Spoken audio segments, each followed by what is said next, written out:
Hi, Max Brantley with the Arkansas Times on Monday, September the 12th. News today in Arkansas includes a press conference this morning by Governor Asa Hutchinson.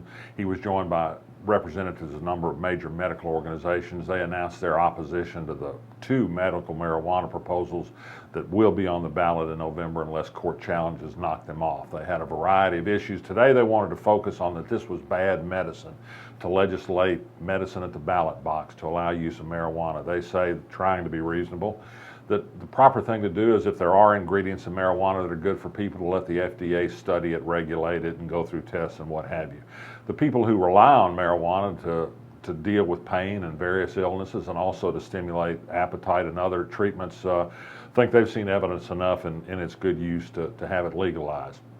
There were some other indications that I think about where this campaign is going to go. One is they're going to attack the notion that one of these proposals would use tax money to provide marijuana to poor people. You know, in the Hutchinson administration, we can't do anything for poor people, even if their cancer suffers with immense pain.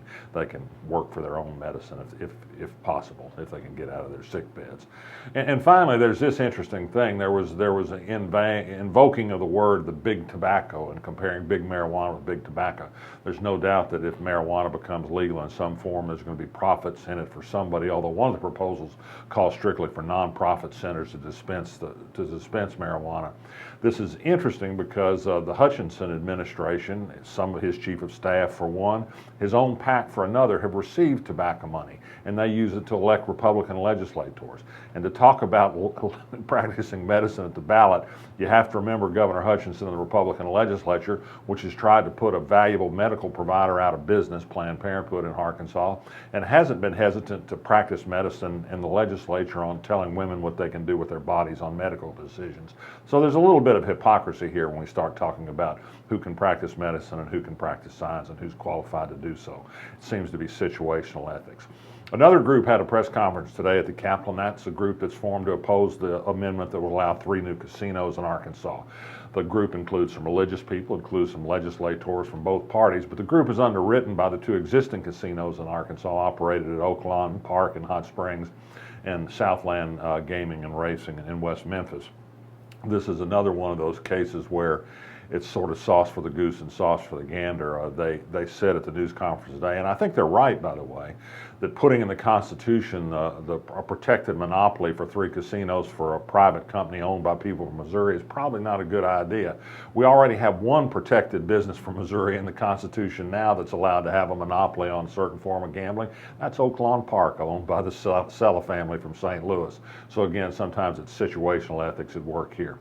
The Supreme Court of Arkansas late Friday, scheduled hearings and briefing schedules on the cases challenging the various constitutional amendments, including a challenge to the amendment that would set limits on nursing home damages in abuse and neglect suits. Interestingly enough, no member of the Arkansas Supreme Court has recused from hearing cases about the nursing home industry. This amendment would benefit them greatly. Nearly every member of the court, save 2, has received money from the nursing home industry. One member of that court, Rhonda Wood, got a majority of her campaign money from the nursing home industry and as yet has shown no indication she thinks she needs to step down from hearing a case that bears very directly on their livelihood. The big news over the weekend, I think, really is in the national presidential race. Hillary Clinton, as everybody surely knows by now, had a sinking spell at a ceremony in New York Sunday, had to be taken back to her apartment, said she became overheated. She disclosed then that she'd been diagnosed 2 days earlier with pneumonia. She's being treated with antibiotics and is going to take a break from campaigning to kind of rest up.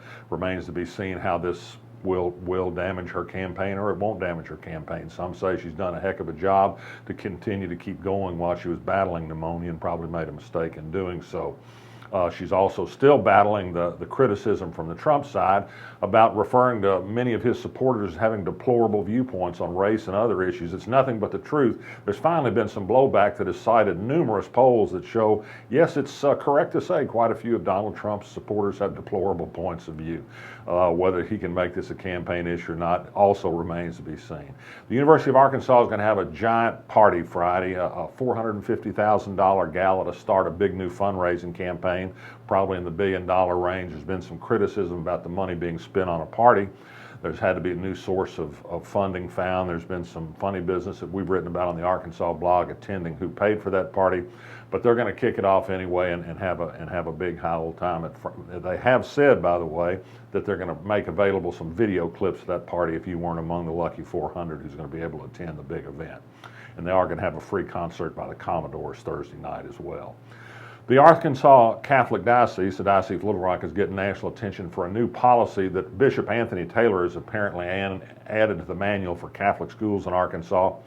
And it seems to suggest pretty strongly that if you're gay in a Catholic school in Arkansas, you better not let anybody note it because you might be subject to expulsion. So far, no student has been expelled for it. It's a little hard to know at this point how forcefully that policy is being put into effect at some of the high schools in the state, but a lot of critics say it sends out a very bad message. It's certainly not the warm and welcoming message that the Pope has tried to give to people of all different sorts, but Bishop Taylor has been out front on sexual issues for a long time. He equated homosexuality to incest in a friend of the court brief he filed at the Arkansas Supreme Court opposing same-sex marriage.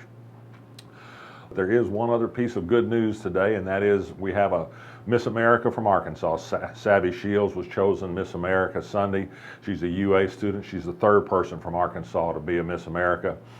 She did a good job, everybody thought, by finessing a question about Hillary Clinton, saying that she really believed that both candidates ought to be careful about what they say. We might have hoped for a little hometown favoritism for a former teacher at the University of Arkansas, particularly since the new Miss America's father once was dean in charge of a program for Southern political studies named for Hillary Clinton's best friend, Diane Blair. But she's America's queen now, and she's got to be careful what she says. I'm Max Brantley. I'll be back next week.